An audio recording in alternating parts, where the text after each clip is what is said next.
नमस्कार प्यारे बच्चों, बहुत बहुत स्वागत है आपका अपने YouTube channel NCERT study point पे। और मेरा नाम है अर्जुन। ठीक है, तो आगे चलते हैं। तो जैसे कि आपको पता है कि हमने अपना क्लास 12th ज्योग्राफी का न्यू कोर्स स्टार्ट कर दिया था आज से लगभग 2 महीने पहले। और इस न्यू कोर्स के अकॉर्डिंग हमने अपना पहला बुक ख़त्म कर दिया था जिसका नाम था मानव भूगोल के मूल सिद्धांत। यानी देखो, जो मानव है, जो ह्यूमन है, जो मनुष्य है, और जो पूरा प्रकृति भूगोल है, तो मानव जो है उसका मूल सिद्धांत क्या है, ये मैंने आपको इस चैप्टर का अर्थ बताया था, इस बुक का अर्थ बताया था। और इस बुक के जितने भी चैप्टर थे हमने कर लिया था, वो भी न्यू कोर्स के अकॉर्डिंग। जो आपका जो बोर्ड एग्ज़ाम है उसने इस साल जो भी आपके लिए सिलेबस निकाला था, जो भी चैप्टर निकाला था, वो हमने कर लिया था। तो आज से हम अपना दूसरा बुक स्टार्ट करेंगे जिसका नाम है भारत, लोग और अर्थव्यवस्था। अब इन दोनों बुक में थोड़ा डिफरेंस समझो कि इन दोनों बुक में अंतर क्या है। तो देखो, मानव भूगोल के मूल सिद्धांत वाला जो चैप्टर है, बुक है, ये विश्व लेवल पे है, ये है विश्व लेवल पे। लेकिन ये हमारा जो दूसरा बुक है ये है इंडिया लेवल पे, यानी भारत के लेवल पे। ठीक है, तो ये बुक आप पढ़ रहे थे जो पहला था आपका, इसमें आप भारत नहीं पढ़ रहे थे, इसमें आप विश्व पढ़ रहे थे, पूरा विश्व का भूगोल पढ़ रहे थे कि अन्य देश के साथ हमारा व्यापार कैसे हो रहा था, परिवहन, संचार। ठीक है, ये सब आपने आप पढ़ा था। अब हम समझेंगे जो भारत है पूरा का पूरा इंडिया, उसके अंदर भूगोल किस प्रकार से है, मनुष्य का जो उपयोग है वो कैसे, मतलब प्रकृति से कैसे वो जुड़ा हुआ है, उसको हम समझेंगे इस बुक में। ठीक है, देखो पहला बुक आपका ये है, दूसरा बुक आपका ये है। पहले बुक में मैंने आपको पहला चैप्टर करा दिया था जिसका नाम था मानव भूगोल, प्रकृति एवं विषय क्षेत्र। ये बहुत ही इजी आसान चैप्टर है, कुछ भी इसमें मुश्किल नहीं है।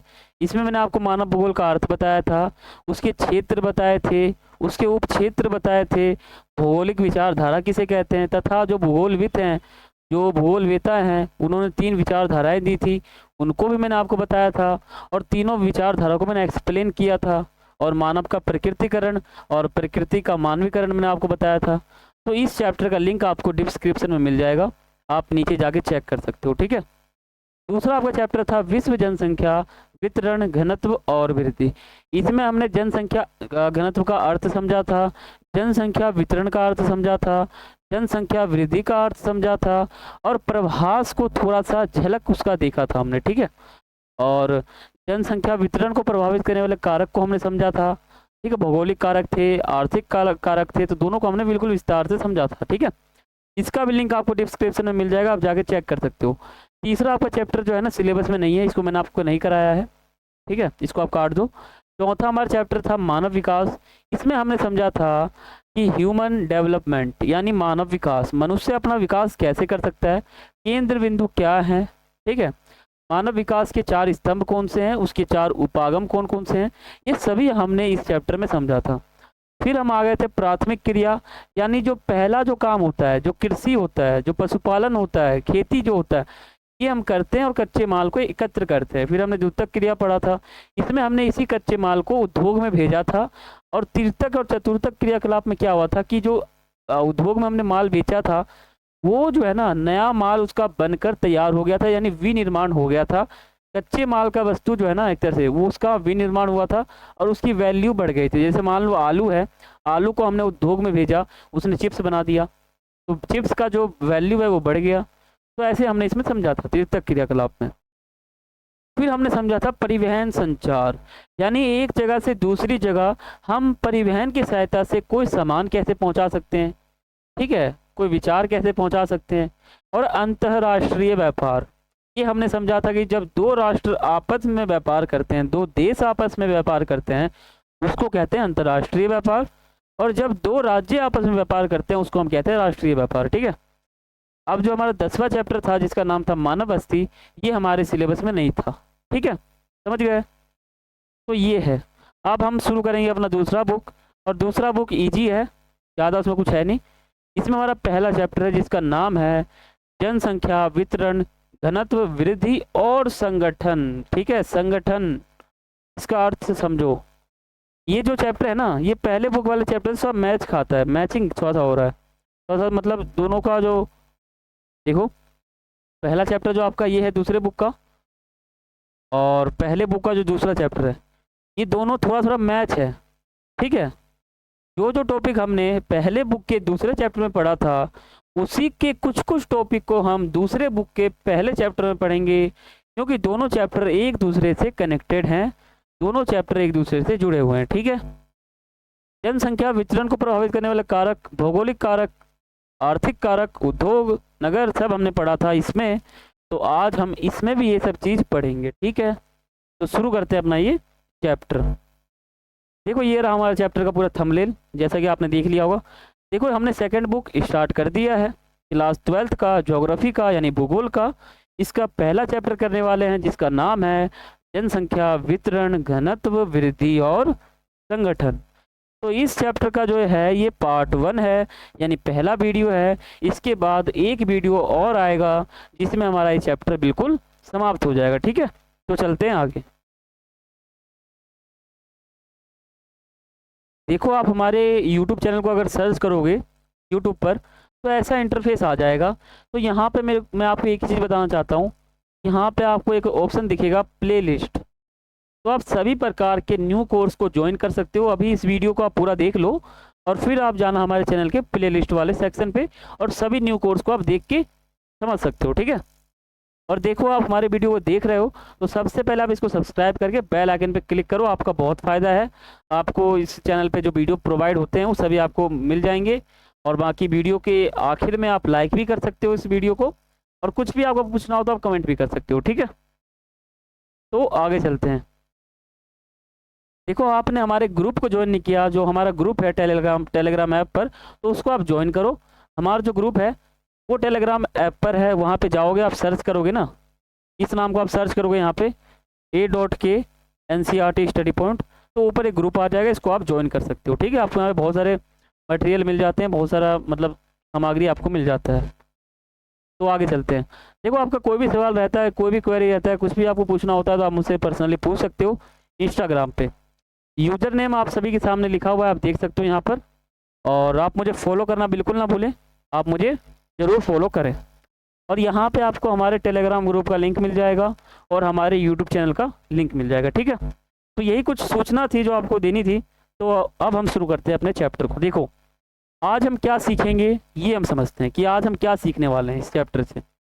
देखो टोटल जो है ना हमारे इस चैप्टर में इतने टॉपिक बनते हैं, टोटल हमारे 6 टॉपिक बनते हैं। इससे ज़्यादा कोई भी टॉपिक नहीं बनेगा, बहुत ही ईजी चैप्टर है, ज़्यादा कुछ नहीं है इसमें। ठीक है, तो ऊपर के जो 2 टॉपिक है ना, पहला और दूसरा, इन्हीं को आज हम पार्ट 1 में देखेंगे। और इसके बाद एक वीडियो और आएगा पार्ट 2, उसमें हम ये 4 टॉपिक को समझ लेंगे, जो आखिर के है ना 4, तीसरा, चौथा, पांचवा, छठा, इसको हम समझ लेंगे आखिरी वीडियो में। तो पहले हम इन 2 को समझेंगे। क्या समझेंगे? तो दोनों जो हमारा टॉपिक है उसको आप ध्यान से पढ़ो। क्या लिखा हुआ है? लिखा हुआ है कि पहली जो जनगणना हुई थी 1872 के आसपास, उसको हम समझेंगे। फिर हर वर्ष में, हर 10 वर्ष में एक बार जनगणना होती है भारत में, तो उसका इतिहास समझेंगे। और जनसंख्या वितरण के बारे में पढ़ेंगे, जैसा कि मैंने आपको बताया था पहले बुक का जो दूसरा चैप्टर था उसमें भी हमने इस टॉपिक को पढ़ा था, लेकिन वो विश्व लेवल पे था, ये इंडिया लेवल पे है, तो थोड़ा सा अंतर होगा, बाकी सेम ही है। ठीक है, और इसको प्रभावित करने वाले कारक समझ लेंगे, बस इतना टॉपिक समझ। ठीक है, तो शुरू करते हैं। देखो पहले हम समझते हैं कि जो भारत है, भारत एक पूरा का पूरा देश है। मैप आप देख सकते हो इस प्रकार से, यहाँ बांग्लादेश जो एक कट रखा है और पाकिस्तान कट रखा है, तो इतना मैप है हमारा। तो भारत में जब पहली बार जनगणना हुई उसके बारे में हम समझते हैं। ठीक है, इम्पोर्टेंट है, पूछ लेता है, पेपर में आ जाता है, और बाकी ये जनरल नॉलेज के लिए भी है। ठीक है, ये असली है, ये जो जनगणना मैं आपको बता रहा हूँ, ये ज्योग्राफी पूरा असली चीज़ होता है, इसमें कुछ भी फेक नहीं होता। ठीक है, फेक किस में होता है? हिंदी में होता है, इंग्लिश में होता है, बाकी सब कुछ असली होता है। ज्योग्राफी में जितने भी चैप्टर आप पढ़ चुके हो ना, सब असली है। तो हम समझते हैं। देखो भारत में पहली बार जनगणना जो है वो 1872 को हुई थी, मैंने आपको बताया। ठीक है, जो पहली जनगणना 1872 में हुई थी इसमें कोई शक नहीं है, लेकिन जो पहली जनगणना हुई थी उसमें सभी लोग नहीं आ पाए थे। जो सभी लोग देख रहे हो ना, ये इस जनगणना में शामिल नहीं थे, इनको गिना ही नहीं गया, ठीक है, इनको गिना नहीं गया। तो ऐसा लगा कि जो है इनको गिना नहीं गया ऐसा लग रहा था, तो इन्होंने सोचा कि अब दोबारा एक जनगणना करना पड़ेगा। तब क्या हुआ कि इससे लगभग कहूँ तो 10 साल कह सकते हो, लगभग 1881 में भारत में संपूर्ण जनगणना हुई। हर व्यक्ति को उसमें गिन लिया गया, हर व्यक्ति उसमें शामिल था, और तभी लोगों ने एक प्रण लिया, एक सोचा, एक समझा, और लोगों ने एक रूल बना लिया, एक संविधान या फिर रूल कह सकते हो, रूल बना लिया। उस रूल में ये था, इन लोगों ने कह दिया था कि भाई अब जो है मैं हर 10 साल में जो है भारत में जनगणना करूंगा, ऐसा मतलब इन लोगों ने मान लिया, ठीक है, हर 10 साल में जनगणना होगा, ऐसा तय हो गया था, ठीक है। तो समझ गए पहली बार कब हुई थी, 1872, लेकिन उसमें सभी लोग शामिल नहीं थे। तो दोबारा हुआ 1881 में, तब इसमें सभी लोग शामिल हो गए थे, ठीक है। बहुत ईजी है, ज़्यादा कुछ मुश्किल नहीं है। अब हम समझते हैं जनसंख्या वितरण के बारे में पढ़ेंगे, और इसको प्रभावित करने वाले कारक को पढ़ेंगे, ठीक है। थोड़ा बताता हूँ इसका अर्थ क्या है। देखो, जनसंख्या वितरण का मतलब होता है एक बहुत बड़ा फौज, 500, 1000, 10,000, ठीक है, 20,000, इतने जो लोग हैं ना, ये किसी क्षेत्र पर क्यों आएंगे, इनको कौन प्रभावित कर रहा है, इनको कौन मतलब कह रहा है कि तुम आओ मेरे पास, कौन कह रहा है। तो इसी को कहते हैं जनसंख्या वितरण को प्रभावित करने वाले कारक। दो प्रकार से होते हैं कारक, दो व्यक्ति को ये कहते हैं कि तुम हमारे पास आ जाओ, हमारे पास ये सुविधा है। तो पहले अर्थ समझते हैं। देखो, जनसंख्या वितरण का अर्थ होता है किसी भी क्षेत्र के लोगों, किसी भी क्षेत्र में लोगों का फैलाव, जनसंख्या वितरण कहलाता है। मैंने आपको कहा था, मान लो 10,000 लोग हैं, बिल्कुल ध्यान से समझो, 10,000 लोग हैं, ये किसी क्षेत्र पर आकर्षित क्यों होंगे, ऐसा कौन सा कारक है। तो आप कहोगे दो कारक है, दो चीज है जो हमें ये कहता है कि तुम मेरे पास आ जाओ, ठीक है। कौन कौन से हैं, तो पहला है भौतिक और दूसरा है आर्थिक। आर्थिक मतलब पैसों से जुड़ा हुआ, भौतिक यानी जो हमारा भूमि है, जो पृथ्वी है, या फिर जो भी धरती है, उस पर कोई ऐसा चीज हो जो हमें बुलाए या हमारा जो फायदा कराए, उनको कहते हैं भौतिक कारक। कुछ ऐसे कारक देखो, मान लो आप बिहार में रहते हो, एग्जाम्पल दे रहा हूँ, बिहार में रहते हो, वहाँ पे जल बिल्कुल नहीं है। तो मान लो 10,000 आदमी है, वो अपने घर में रहते हैं, उनको जल नहीं मिलता, तो वो जो है ना दिल्ली में आएंगे। क्यों आएंगे, उनको कौन प्रभावित कर रहा है, दिल्ली प्रभावित कर रहा है। वो दिल्ली कह रहा है कि तुम मेरे पास आ जाओ, मेरे पास जल है, तुम बिहार छोड़ो और मेरे पास आ जाओ, मेरे पास जल है। ऐसा कौन कह रहा है, जल कह रहा है। भौतिक कारक के अंदर जो जल आता है, वो जनता को कह रहा है, व्यक्ति को कह रहा है कि तुम मेरे पास आ जाओ क्योंकि मेरे पास जल है। तो समझ रहे हो, प्रभावित का मतलब होता है कोई भी ऐसा चीज जो व्यक्ति को अपनी ओर खींचे, लेकिन 4-5 चीजों के साथ खींचे, उसको हम कहते हैं प्रभावित करना, ठीक है। तो जल हमें बुलाएगा कि तुम दिल्ली आ जाओ, यहाँ जल है। दूसरा क्या है, जलवायु। मान लो कि बिहार है, उसमें मतलब कभी गर्मी आ जाता है, कभी ठंडी आ जाता है, कभी बारिश हो जाता जा रहा, कभी बाढ़ आ जाता है। तो क्या करते हैं लोग, सोचते हैं कि अब मैं क्या करूं। तो उन्होंने सर्च किया, सर्च करने के बाद पता चला कि दिल्ली जो है ना, वहाँ बारिश बहुत कम आ रहा है। तो सभी 10,000 के 10,000 लोग दिल्ली आ रहे हैं। क्यों आ रहे हैं, क्योंकि जलवायु उन्हें बुला रहा है, बोल रहा है कि तुम आ जाओ मेरे पास जलवायु है, अच्छा जलवायु, मतलब मौसम साफ रहता है, ज़्यादा बारिश नहीं होता, जलवायु अच्छा है। ऐसा कौन कह रहा है, जलवायु कह रहा है। तो समझ गए, भौतिक में 3 आएंगे। तीसरा हमारा आ जाएगा भू आकृति। भू मतलब भूमि, आकृति मतलब शेप, डिजाइन, ठीक है। यानी जो जमीन है उसकी डिजाइन अच्छी हो, उपज हो, ठीक है, उपजाऊ भूमि हो जहाँ हम कृषि कर सके, तो भूमि बुलाता है। जैसे मान लो दिल्ली है, इसमें खेत बहुत कम है, खेती नहीं हो रहा, और बिहार में खेती बहुत अच्छा से होता है, भूमि जो है उपजाऊ है। तो बिहार हमें कहेगा कि भाई दिल्ली वालों मेरे पास आ जाओ, मेरे पास जो भूमि है वो बहुत ही अच्छी है, उपजाऊ है। यानी क्या हो रहा है, यानी जो भू आकृति है बिहार में, वो दिल्ली वालों को अपने और आकर्षित कर रहे हैं, ठीक है। तो ये होता है, बिल्कुल इजी है, कुछ भी मुश्किल नहीं है। जलवायु आप जल में आप लिख सकते हो कि मनुष्य का जो मूल उपयोगी चीज़ है वो है जल, और जिस क्षेत्र पे जल नहीं होते हैं तथा जिस और किसी क्षेत्र पे अगर जल होते हैं तो वो क्षेत्र इन व्यक्ति को अपने और आकर्षित करते हैं। तो ये बता सकते हो, एक्सप्लेन कर सकते हो, ये कुछ हेडिंग है। ठीक है, तो अब मुझे लगता है कि आप ना भौतिक कारक समझ गए होगे, है ना। तो अब हम समझते हैं आर्थिक। आर्थिक मतलब पैसे से जुड़ा हुआ। नगरीकरण, नगरीकरण का मतलब होता है शहरीकरण, यानी जहाँ शहर शहर हो, ठीक है, जहाँ स्टेट हो, ऐसा कुछ कह सकते हैं। तो मान लो कि कोई व्यक्ति बिहार में रहता है, वो पूरा ग्रामीण इलाका है, ग्रामीण मतलब गांव है, वो पूरा का पूरा गांव है। और मान लो मुंबई है, मुंबई जो है ये एक शहर है। तो गांव में जो सुविधा नहीं है, तो लोग सोच रहे हैं कि मुझे ये सुविधा ही नहीं मिल रहा है, यहाँ राशन नहीं मिल रहा, ठीक है, जल नहीं मिल रहा, है ना। और स्वास्थ्य सेवा जो है बहुत ही खराब है, शिक्षा सही से नहीं मिल रहा गांव में। तो वो लोग आते हैं कहाँ, मुंबई में आते हैं। क्या सोच के सोचते हैं कि वो शहर है। शहर क्यों है, तो शहर का मतलब ये होता है कि शहर में पहला तो शिक्षा का स्तर जो है बहुत ही अच्छा है, स्वास्थ्य सेवा बहुत ही अच्छा है, 2 पॉइंट यूँ बन जाएगा। और नगरीकरण में मतलब नगर में बहुत ज़्यादा सुविधा है। तो क्या पॉइंट बना कि नगर जो है, शहर जो है ना, वो गांव वालों को अपनी ओर आकर्षित कर रहे हैं, यानी प्रभावित कर रहे हैं। इस प्रभावित के चक्रव्यूह को समझो, प्रभावित का अर्थ समझो। ठीक है, ये पूरा क्वेश्चन इसी के ऊपर चल रहा है। प्रभावित का मतलब ही होता है कोई कारक किसी व्यक्ति को खींचे। ठीक है, औद्योगिकरण यानी उद्योग।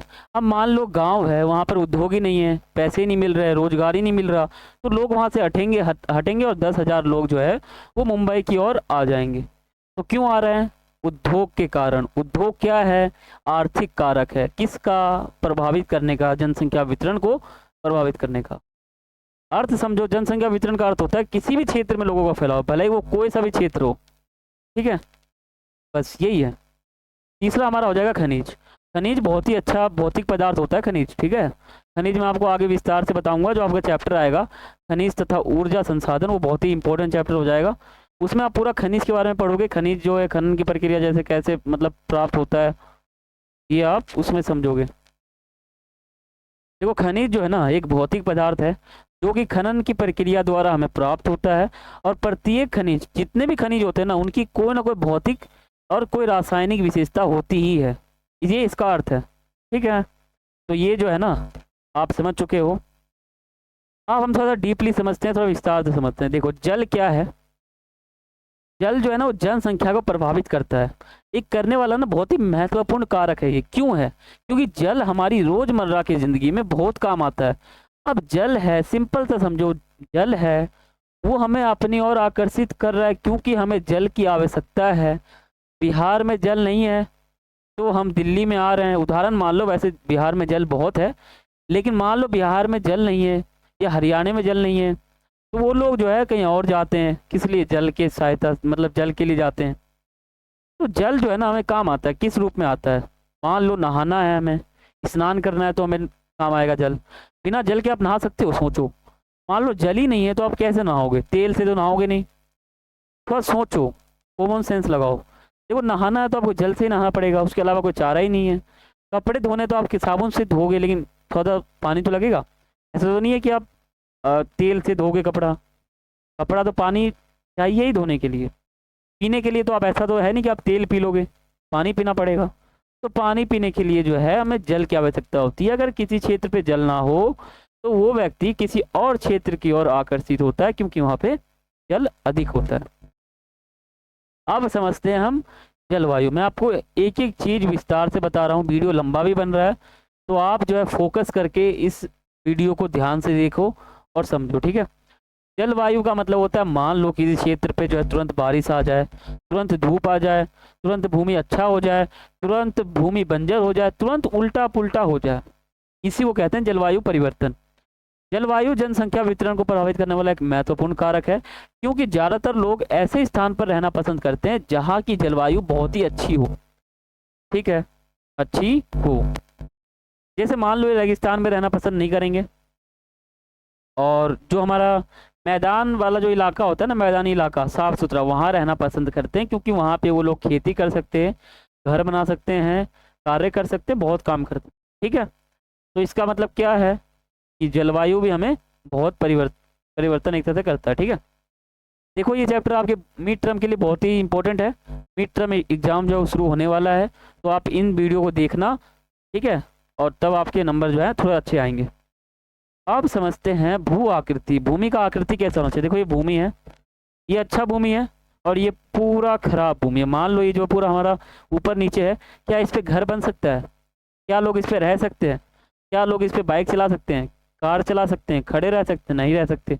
यानी हमें ये भूमि नहीं चाहिए, हमें चाहिए ये भूमि, ये साफ सुथरा, जहाँ हम कृषि कर सके, जहाँ हम फसल उगा सके, जहाँ हम गाड़ी चला सकें, घर बना सकें, सब काम यहाँ पे कर सकें। तो भू आकृति जनसंख्या वितरण को प्रभावित करने वाला एक महत्वपूर्ण कारक है, जो ज़्यादातर लोगों को ऊबड़ खाबड़, मतलब ज़्यादातर लोग ऐसे हैं जो ऊबड़ खाबड़ जगह पे रहना पसंद नहीं करते। उनको समतल जगह चाहिए जहाँ वो रह सकें, ठीक है।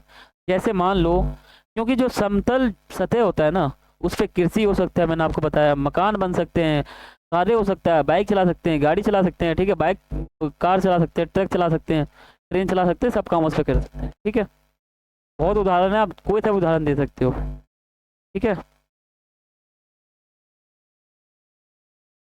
देखो आपने एक चीज़ नोटिस किया होगा कि जब आप सिक्स क्लास में होगे, सेवन्थ में होगे, 8 में होगे, 9th में होगे और 10th में होगे, इसमें आपने ना SST सब्जेक्ट सुना होगा, जिसे हम कहते हैं सोशल साइंस, यानी सामाजिक विज्ञान, यानी ऐसा विज्ञान जिसमें हमें समाज के बारे में जानकारी मिले, उसे कहते हैं सामाजिक विज्ञान, ठीक है।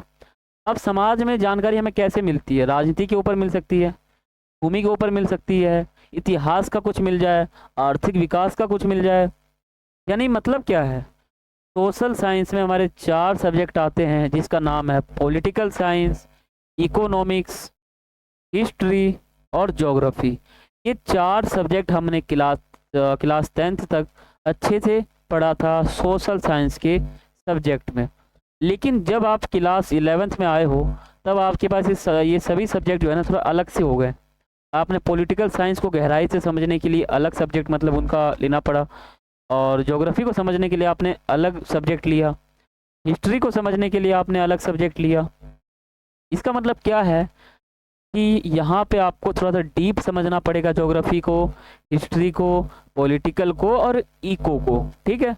इन चारों को समझो तो आपका जो सोशल साइंस है वो कंप्लीट हो जाएगा। अब समझते हैं नगरीकरण यानी नगर। देखो नगरीकरण भी जनसंख्या वितरण को, जनसंख्या की एक बहुत बड़ी फौज को प्रभावित करने वाला एक महत्वपूर्ण कारक है, क्योंकि ज़्यादातर लोग जो है ना शहर में रहना पसंद करते हैं, क्योंकि शहर में स्वास्थ्य सेवा, शिक्षा सेवा बहुत ही अच्छा है, लोग वहाँ पे रोजगार उपलब्ध, मतलब रोजगार भी कर सकते हैं, ठीक है, और वो वहाँ पे जो है अच्छे से रह सकते हैं, कोई दिक्कत नहीं आएगा। तो मान लो आप भी तो दिल्ली आए हो, तो क्यों आए हो यहाँ पे, जो ये भी तो एक नगर है। आप मान लो अगर आप दिल्ली में रहते हो या कहीं भी आप रहते हो, अगर वो शहर है, तो आप भी तो अगर शहर में आए हो तो यही तो कुछ कारण हो जाएंगे, ठीक है। तो इसका मतलब क्या है, नगरीकरण भी हमें प्रभावित करता है, क्योंकि आपको भी नगर ने ही प्रभावित किया है यहाँ पे आने के लिए, ठीक है। औद्योगिकरण, औद्योगिकरण भी जनसंख्या वितरण को प्रभावित करने वाला एक महत्वपूर्ण कारक है, क्योंकि ज़्यादातर लोग जो है ना ऐसे स्थान पर रहना पसंद करते हैं जहाँ उद्योग की मात्रा थोड़ी सी मतलब अधिक हो, अच्छा उद्योग हो, जहाँ हमें रोजगार मिल सके। जैसे मान लो ये उद्योग हो जाएगा थोड़ा सा, मान लो जहाँ उद्योग है वहाँ पे आपको पैसे भी अच्छे मिल रहे हैं उद्योग में काम करने के, तो क्या आप कहीं और जाओगे, ग्रामीण इलाका में जाओगे? नहीं जाओगे, क्योंकि नगर में बहुत अच्छी सुविधा है। मान लो जैसे दिल्ली है, दिल्ली बहुत अच्छा उदाहरण है इसका, दिल्ली में बहुत सारे उद्योग हैं, तो इसको आप समझ सकते हो। आप समझते हैं खनिज। देखो खनिज जो है ना, ये खनन की प्रक्रिया के द्वारा प्राप्त होता है, खनन हम नहीं करेंगे तो खनिज नहीं मिलेगा, सीधा सी बात। और खनिज जो है ना एक भौतिक पदार्थ है, हमको भूमि से मिलती है, वो आर्थिक भी नहीं है, भौतिक रूप से मिलता है, हमें खनन करते हैं तब मिलता है। और प्रत्येक खनिज की कुछ भौतिक विशेषता होती है, कुछ भूमि से जुड़ी विशेषता और कुछ रसायन से जुड़ी विशेषता होती है, ठीक है। ये मैंने थोड़ा एक्स्ट्रा बता दिया आपको, इस सिलेबस में नहीं है। तो देखो खनिज भी जनसंख्या वितरण को प्रभावित करने वाला एक महत्वपूर्ण कारक है, क्योंकि जिस क्षेत्र में खनिज अधिक होगा वहाँ खनन ही होगा, और ज़्यादातर लोग जो है ना ऐसे स्थान पर रहना पसंद करते हैं जहाँ खनन हो। और खनन होगा तो क्या होगा, बोलेगा कि भाई मुझे जो है ना इस खनन की प्रक्रिया में मेरा मतलब मुझे जॉब दे दो, मैं भी खनन में जो है सहायता करूँगा और उसके बदले तुम मुझे पैसे देना। इसका मतलब क्या है, उस व्यक्ति को रोजगार मिल गया खनन के दौरान, ठीक है। तो जहाँ खनिज होता है वहाँ खनन होगा, और खनन होगा तो मनुष्य को पैसे मिलेंगे, जॉब मिलेगा, तो बस वो खनिज के द्वारा ही जो है कहीं प्रभावित हो जाएगा। तो इसका उदाहरण दिल्ली है। अब हमारा ये खत्म हो जाता है, ठीक है। पार्ट 1 खत्म हो चुका है। इसके बाद एक वीडियो आएगा पार्ट 2, उसमें हम समझ लेंगे पूरा चैप्टर डीप। और देखो, ये जो चैप्टर है ना, ये इजी भी है और मुश्किल भी है। मुश्किल क्यों? क्योंकि ये जो जनसंख्या वितरण है ना, इसको समझने के लिए बहुत प्रभावित करने वाले कारक को समझ लो, बहुत ही ईजी है, ठीक है। वीडियो को बैक करके दोबारा से देख लो, ठीक है। 3 बार देख लो बैक कर 4 बार देख लो, लेकिन ऐसे देखो कि आपको समझ में आ जाए। समझ में नहीं आएगा तो वीडियो देख के कोई फ़ायदा नहीं है, क्योंकि ये जो यूट्यूब होता है ना, यूट्यूब पे जो टीचर पढ़ाते हैं वो व्यक्ति को धक्का मारते हैं, मतलब थोड़ा एक्सीलेटर देते हैं। और आप बुक नहीं पढ़ोगे ना तो आपको समझ नहीं आएगा। आप यूट्यूब वीडियो को देखो और बुक को भी पढ़ो। अगर बुक पढ़ लोगे आप तो क्यों, बुक के अंदर ही होता है वो, ठीक है। आप ये वीडियो देखो, इस वीडियो में मैंने बस आपको एक्सीलेटर दिया है, बाकी गियर आपको डालना है, ठीक है। तो आप बुक को पढ़ो और इस वीडियो को देखो, बस आपका चैप्टर बिल्कुल ईजी हो जाएगा, ठीक है। तो देखो, हमारा खत्म हो जाता है पार्ट 1। आपने हमारे चैनल को सब्सक्राइब नहीं किया तो सब्सक्राइब करें और बेल आइकन पर क्लिक करें